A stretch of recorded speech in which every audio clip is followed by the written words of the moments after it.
I knew from a very young age that I am not only going to be a soldier, but I wanted to be a paratrooper.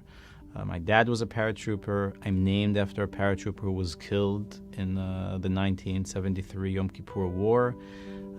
So it was really like not if, but when.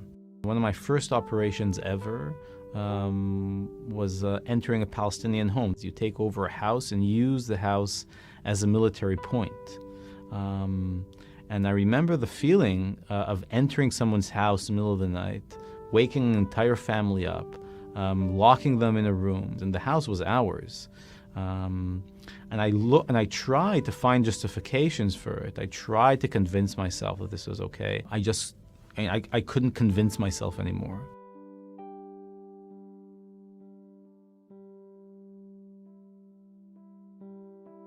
Breaking the Silence is an organization of former Israeli soldiers. We basically have come together to do a pretty simple thing, to let people know what it's like to maintain a military occupation over millions of Palestinians, and to talk about it from our own experiences.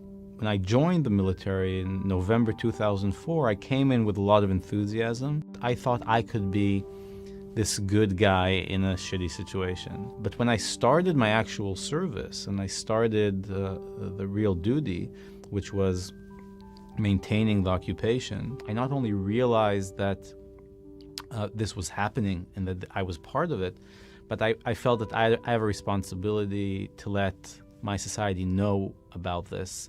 The feeling that I'm coming in to protect my society, together with the feeling that I'm actually destroying another, just couldn't fit together. What drives me and what I think is the drive behind Breaking the Silence is very simple. We're trying to pick up a mirror to our society and say, hey, look, this is a reflection. This is what you sent us to do. This is what you're sending us to do.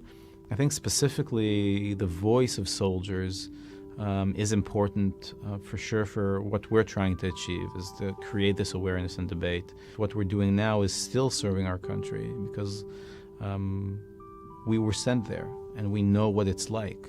So it's much more difficult to dismiss. There's an opening here.